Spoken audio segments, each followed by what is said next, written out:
श्रीगुरुभ्यो नमः। लक्ष्मीपदे पदाम्भोजयुगं नत्वा गुरोरपि प्रमाणचन्द्रिकां कुर्मो बालानां बोधसिद्धये। ಹಿಂದೆ ನೋಡಿದಂತೆ ಅವ್ಯಭಿಚರಿತ ಸಾಧ್ಯ ಸಂಬಂಧ ವ್ಯಾಪ್ತಿ ಹಾಗೆ ಅಂತ ನಾವು ನೋಡಿದ್ದೀವಿ. ಅಂದ್ರೆ ಅವ್ಯಭಿಚರಿತವಾದ ಸಾಧ್ಯದ ಜೊತೆಗೆ ಸಂಬಂಧವನ್ನ ಪಡೆದಿರತಕ್ಕದ್ದನ್ನ ವ್ಯಾಪ್ತಿ ಅಂತ ಕರಿತೀವಿ. ಅಂದ್ರೆ ಸಾಹಚರ್ಯ ನಿಯಮ ಇತ್ಯೇವ ವ್ಯಾಪ್ತಿಯ ಲಕ್ಷಣಂ. ಸಾಹಚರ್ಯ ಅಂದ್ರೆ ಒಟ್ಟಿಗೆ ಇರೋದು ಅಂತ ಅರ್ಥ. ಇದರ ಮೇಲೆ ಕೆಲವೊಂದು ವಿಚಾರ ಮಾಡ್ತಾರೆ ನೈಯಾಯಿಕರು.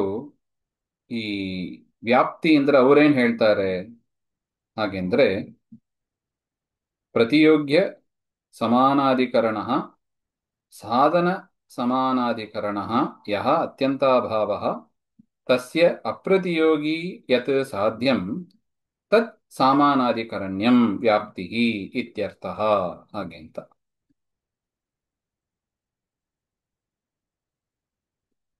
ಅಂದ್ರೆ ಸಾಮಾನ್ಯವಾಗಿ ಹೇಳುವುದಾದ್ರೆ ನೈಯಾಯಿಕರ ಪ್ರಕಾರ ಏನ್ ಅರ್ಥ ಅಂದ್ರೆ, ವ್ಯಾಪ್ತಿ ಹಾಗೆಂದ್ರೆ ಸಾಮಾನಾಧಿಕರಣ್ಯ ಅಂತ ಅರ್ಥ. ಅಧಿಕರಣ ಅಂದ್ರೆ ಬೇಸ್. ನೋಡಿ, ಭೂಮಿ ಎಲ್ಲರಿಗೂ ಅಧಿಕರಣವಾಗಿದೆ, ಆಧಾರವಾಗಿದೆ. ಆತರ ಸಾಧ್ಯ ಸಾಧನಗಳಿಗೆ ಅಧಿಕರಣ ಸಮಾನವಾಗಿರಬೇಕು ಹಾಗೆ ಅಂತ ನೈಯಾಯಿಕರು ಹೇಳ್ತಾರೆ. ಅದಕ್ಕೆ ಅವರು ಕೊಡುವ ಕಾರಣ ಇಷ್ಟಿದೆ, ಅದನ್ನೇ ವ್ಯಾಪ್ತಿ ಅಂತ ಅದನ್ನ ಹೇಳ್ತಾರೆ.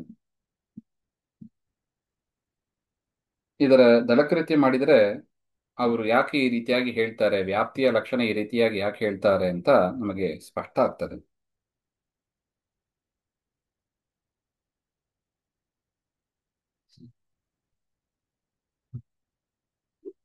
ಅಂದ್ರೆ ಪ್ರತಿಯೋಗಿ ಅಸಮಾನಾಧಿಕರಣ, ಸಾಧನ ಸಮಾನಾಧಿಕರಣ, ಅತ್ಯಂತ ಅಭಾವ ಅಪ್ರತಿಯೋಗಿತ್ವಂ ಯತ್ ಸಾಧ್ಯಂ ತತ್ ಸಮಾನಾಧಿಕರಣಂ ವ್ಯಾಪ್ತಿ ಹಾಗೆ ಅಂತ.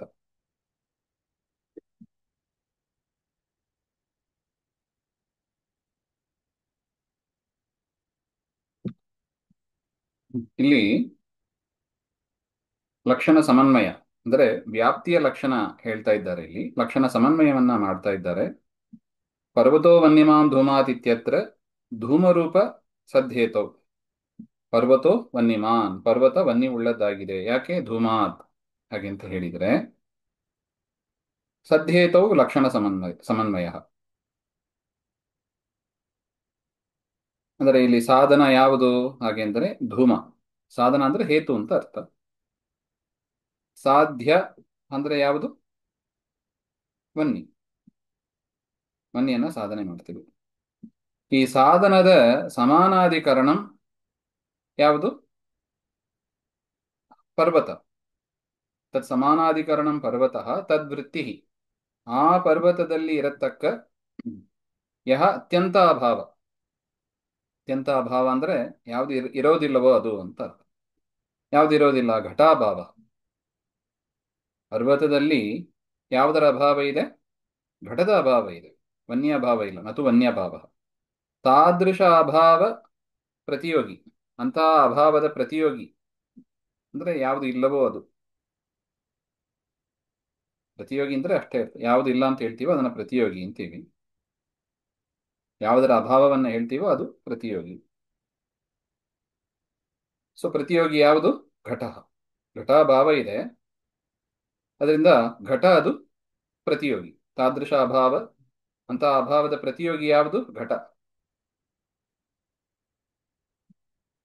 ಅಂತ ಘಟದ ಅಪ್ರತಿಯೋಗಿತ್ವಂ ಯತ್ ಸಾಧ್ಯಂ ವನ್ಯಾತ್ಮಕ. ಅಂತ ಘಟಾಭಾವ, ಅಂತ ಘಟ ಅದರ ಅಪ್ರತಿಯೋಗಿತ್ವ, ಅಂತ ಅಭಾವ ಇಲ್ಲದೆ ಇರೋದು ಅಂತ.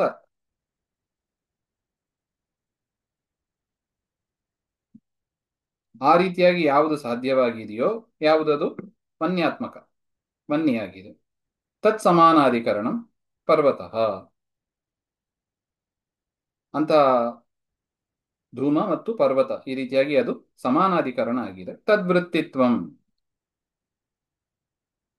ಯಾವುದು ಧೂಮೆ ಇತಿ.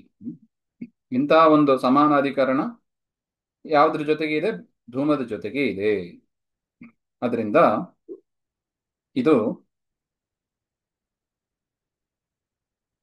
ಈ ರೀತಿಯಾದ ವ್ಯಾಪ್ತಿಯಿಂದ ಕೂಡಿದ್ದು ಅಂತ, ಇದು ವ್ಯಾಪ್ತಿಯ ಲಕ್ಷಣ ಹಾಗೆ ಅಂತ.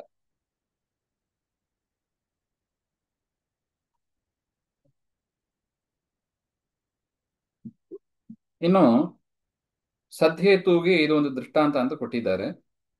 ಪರ್ವತೋ ಧೂಮವಾನ್ ಮನ್ನೇಹೆ ಅಂತ ಇನ್ನೊಂದು ಅನುಮಾನ. ಪರ್ವತ ಅದು ಧೂಮವುಳ್ಳದ್ದಾಗಿದೆ. ಯಾಕೆ? ವನ್ನೇಹೆ ವನ್ನಿ ಇರುವುದರಿಂದ ಹಾಗೆ ಅಂತಾರೆ. ವನ್ನಿ ರೂಪೆ ಅಸದ್ಹೇತು, ಇದು ದುಷ್ಟಹೇತು, ನ ಅತಿವ್ಯಾಪ್ತಿ. ಈ ಒಂದು ಲಕ್ಷಣ ಹೇಳುವಾಗ ಪಾಸಿಟಿವ್ ಟೆಸ್ಟ್ ನೆಗೆಟಿವ್ ಟೆಸ್ಟ್ ಅಂತ ಎರಡು ಟೆಸ್ಟ್ ಮಾಡ್ತಾರೆ ನೋಡಿ. ಆ ಥರ ಎರಡು ರೀತಿಯಾದ ಟೆಸ್ಟ್ ಅನ್ನು ಮಾಡಬೇಕು. ಸದ್ಹೇತು ಇರಬೇಕು, ಅಸದ್ಹೇತು ಇರಬೇಕು. ಅದು ಎರಡಕ್ಕೂ ಕೂಡ ಸರಿಯಾಗಿ ಲಕ್ಷಣ ಕೂಡಿ ಬರುತ್ತದಾ ಅಂತ ಪರೀಕ್ಷೆ ಮಾಡಬೇಕು. ಅಸದ್ಹೇತು ನ ಅತಿವ್ಯಾಪ್ತಿ. ಸಾಧನ, ಇಲ್ಲಿ ಸಾಧನ ಯಾವುದು ಹಾಗೆಂದ್ರೆ ವನ್ನಿ. ತತ್ ಸಮಾನಾಧಿಕರಣ, ಆ ವನ್ನಿ ಸಮಾನಾಧಿಕರಣ ಎಲ್ಲಿದೆ? ಅಯೋಗೋಲಕದಲ್ಲಿ, ಕಾಯ್ದ ಕಬ್ಬಣದಲ್ಲೂ ಇದೆ. ತದ್ವೃತ್ತಿಯ ಅತ್ಯಂತಾಭಾವ ಅಂದ್ರೆ ಧೂಮ ಅತ್ಯಂತಾಭಾವ. ತದ್ ಪ್ರತಿಯೋಗಿ ಏವ ಸಾಧ್ಯಂ ಭೂಮಃ ಅಪ್ರತಿಯೋಗಿ ನ ಭವತಿ. ಅದರಿಂದ ಅದು ಅಪ್ರತಿಯೋಗಿ ಅಂತ ಆಗೋದಿಲ್ಲ. ಯಾಕೆ? ಅಯೋಗೋಲಕದಲ್ಲಿ ಇದೆ. ಅಯೋಗೋಲಕದಲ್ಲಿ ಅಗ್ನಿ ಇದೆ, ಆದರೆ ಅದರ ಅತ್ಯಂತಾಭಾವ ಧೂಮ ಅತ್ಯಂತಾಭಾವ ತತ್ಪ್ರತಿಯೋಗಿ. ಅದು ಇಲ್ಲದೆ ಇರುವ ಅಗ್ನಿ ಅಂದರೆ ಧೂಮ ಅಂದರೆ ಸಾಧ್ಯ ಯಾವುದು? ಧೂಮ. ಧೂಮ ಅಲ್ಲಿ ಇಲ್ಲ. ಹಾಗೆ ಕಾಯ್ದ ಕಬ್ಬಿಣದಲ್ಲಿ ಅಗ್ನಿ ಇರುತ್ತದೆ, ಧೂಮ ಇರೋದಿಲ್ಲ. ಅದರಿಂದ ಈ ಒಂದು ಅನುಮಾನ ಅದು ವ್ಯಭಿಚರಿತವಾಗಿದೆ ಹಾಗೆಂತ. ಅಲ್ಲಿ ವ್ಯಾಪ್ತಿ ಇಲ್ಲ, ಅದರಿಂದ ಅತಿವ್ಯಾಪ್ತಿ ದೋಷ ಬಂತು. ಅದರಿಂದ ನಾವು ವ್ಯಾಪ್ತಿ ಹಾಗೆಂದ್ರೆ ನಾವೇನು ಹೇಳಿದ ಲಕ್ಷಣ ಹೇಳಿದೀವಿ, ಅದು ಎರಡು ಪಾಸಿಟಿವ್ ಟೆಸ್ಟ್ ನೆಗೆಟಿವ್ ಟೆಸ್ಟ್ ಎರಡರಲ್ಲೂ ಕೂಡ ಸರಿಯಾಗಿ ಕೂಡಿ ಬರ್ತಾ ಇದೆ. ಅದರಿಂದ ಇದು ಸರಿಯಾದ ಅನುಮಾನ ಹಾಗೆ ಅಂತ ಅವರ ಒಂದು ವಿಚಾರ.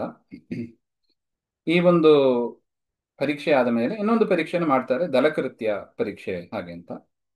ಆ ದಲಕೃತ್ಯ ಪರೀಕ್ಷೆಯನ್ನು ನಾಳೆ ಮತ್ತೆ ನೋಡೋಣ.